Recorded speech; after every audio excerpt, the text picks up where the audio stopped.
Hello everyone. Today I'm going to retell two interesting stories in English. The first story, the title is Justice Was Done, and the second one is Nothing to Sell and Nothing to Buy.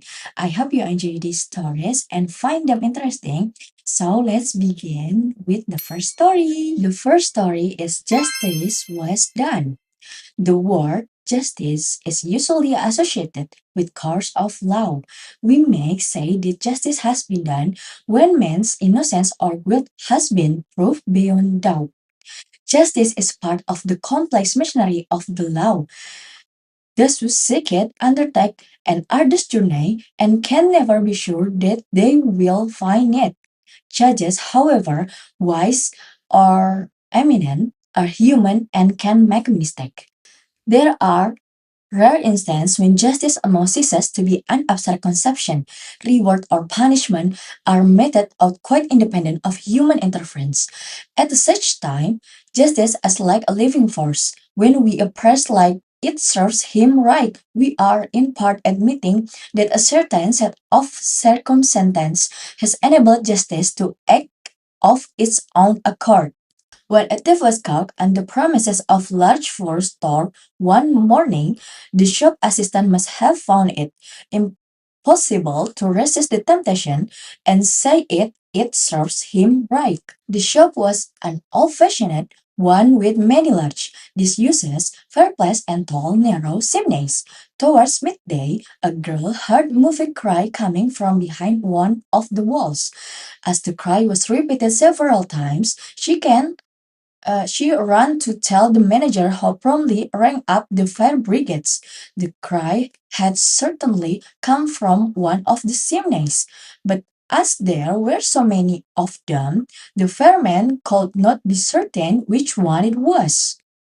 They looked at it, the right chimneys by tapping at the walls and listening for the man's cries. After chipping through a wall which was 18 inches thick, they found that a man had been trapped in the chimneys, as it was extremely narrow. The man was unable to move, but the firemen were eventually able to free him by cutting a hook hole in the wall. The sorry-looking, black-and figure that emerged at once admitted that he had tried to break into the shop during the night but had got stuck in the chimneys. He had been there for nearly 10 hours. Justice had been done even before the man was handed over the police. Second story, Nothing to Sell and Nothing to Buy. It has been said that everyone lives by selling something. In the light of this statement, teachers live by selling knowledge, philosophers by selling wisdom, and priests by selling spiritual comfort. Though it may be possible to measure the value of materials goods in terms of money, it's extremely difficult to estimate the true value of the service which people perform for us.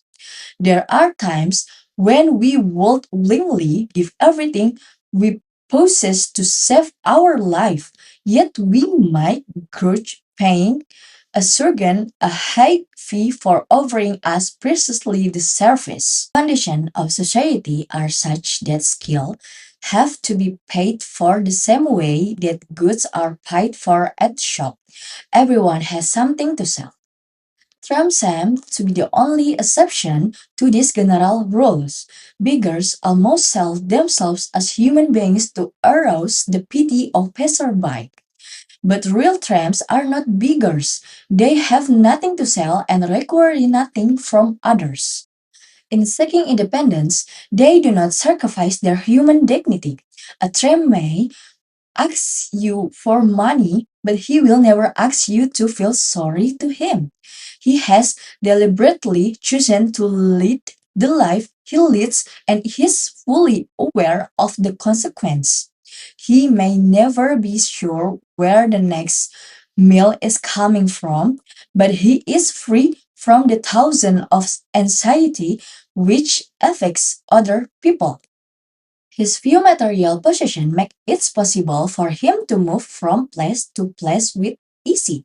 By having to sleep in the open, he gets far closer to the world of nature than most of us ever do. May Han beg or steal occasionally to keep himself alive. He might even, in times of a real need, do a little work, but he will never sacrifice his freedom.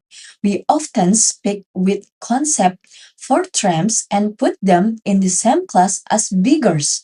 But how many of us can honestly say that we have not felt a little envious of their simple way of life and their freedom from care?